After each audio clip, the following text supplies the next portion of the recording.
প্রিয় বন্ধুরা, welcome to exam help Bangla YouTube channel. বন্ধুরা, তোমরা সবাই প্রায় কমেন্ট করছো যে এখন যে বর্তমানে আইটি কলেজগুলোতে অ্যাডমিশন নেওয়ার জন্য ফর্ম ফিল আপটা শেষ হয়েছে, এখন নেক্সট স্টেপ যে রয়েছে র্যাঙ্ক কার্ড পাবলিশ হওয়া কিংবা মেরিট লিস্ট পাবলিশ হওয়া, ওইটা কবে পাবলিশ করা হবে, আমরা কবে র্যাঙ্ক কার্ডটা চেক করতে পারবো এবং তারপরে নেক্সট স্টেপগুলো হবে। তাই অবশ্যই তোমরা যারা কমেন্ট করছো তোমাদের জন্য কিন্তু আজকে ভিডিওটি বানাচ্ছি, তাই অবশ্যই তোমরা দেখে নাও। তোমাদের বলে দেবো এখানে তোমাদের কবে নাগাদ র্যাঙ্ক কার্ডটা আসবে কিংবা মেরিট লিস্ট তোমরা কবে নাগাদ চেক করতে পারবে, এবং তার পরবর্তীতে তোমাদের কিন্তু সমস্ত রকম কাউন্সিলিং থেকে শুরু করে চয়েস ফিলিং এটুতে তোমাদের হবে।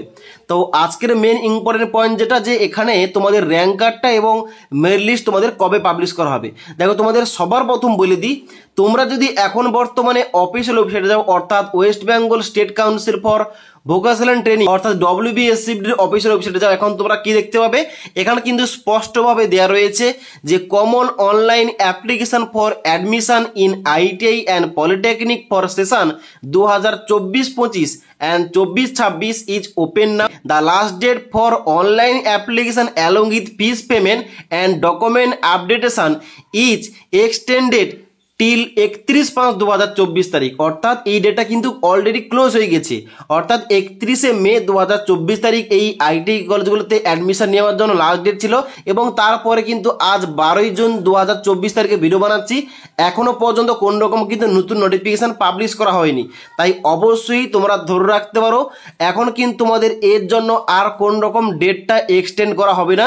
তাই এখানে কিন্তু তোমাদের ফর্ম ফিল আপটা অলরেডি শেষ হয়ে গেছে। এবার মেন ইম্পর্টেন্ট পয়েন্ট, তাহলে কবে নাগাদ এখানে র্যাঙ্ক কার্ডটা পাবলিশ করা হবে, কবে মেরিট লিস্ট আমরা চেক করতে পারবো। দেখো, তোমাদের সবার প্রথম বলে দিই, এখন কিন্তু তোমাদের বর্তমানে 10 থেকে 11 দিন হয়েছে ফর্ম ফিল আপটা হয়েছে, এবং এর ঠিক পরের দিকে কিন্তু এক সপ্তাহের মধ্যে তোমাদের কিন্তু র্যাঙ্ক কার্ডটা পাবলিশ করা হবে। অর্থাৎ আজ তোমাদের ভিডিও বানাচ্ছি 12ই জুন 2024 তারিখ, আর কিন্তু এক সপ্তাহের মধ্যে তোমাদের কিন্তু র্যাঙ্ক কার্ডটা কিংবা মেরিট লিস্ট পাবলিশ হওয়ার কিন্তু সম্ভাবনাটা অনেকটাই বেশি রয়েছে। তাই অবশ্যই যখনই র্যাঙ্ক কার্ড পাবলিশ করা হবে কিংবা মেরিট লিস্ট পাবলিশ করা হবে, অবশ্যই তোমাদের কিন্তু জানিয়ে দেবো এবং লাইভ তোমাদের দেখিয়ে দেবো তোমাদের কীভাবে র্যাঙ্ক কার্ডটা চেক করতে হবে।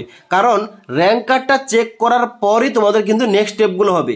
র্যাঙ্ক কার্ড পাবলিশ হওয়ার পর তোমাদের নেক্সট হবে চয়েস ফিলিং, তারপর তোমাদের কাউন্সিলিং, এবং তারপর তোমাদের ফিস পেমেন্ট করতে হবে। তারপর তোমাদের কিন্তু অবশ্যই অ্যাডমিশন হয়ে যাবে যে সমস্ত কলেজগুলো তোমরা চয়েস ফিলিংটা করবে। তাই অবশ্যই পরবর্তী সমস্ত কিছু স্টেপগুলোর A to Z আপডেট পাওয়ার জন্য আমাদের চ্যানেলটি সাবস্ক্রাইব করে রাখো। যখনই এখানে কোন রকম আপডেট আসবে অবশ্যই তোমাদের সমস্ত কিছু ভিডিও তোমাদের দিয়ে দেবো। ওকে, তাই পরবর্তী আপডেটগুলো পাওয়ার জন্য আমাদের চ্যানেলটি সাবস্ক্রাইব করে পাশে থাকা বেল আইকন প্রেস করে অল নোটিফিকেশনটা অন করে রাখবে। যখনই আমাদের চ্যানেলে এইরকম কোনো ভিডিও দেওয়া হবে, ভিডিওর নোটিফিকেশনগুলো তোমাদের কাছে সঙ্গে সঙ্গে পৌঁছে যাবে। ওকে।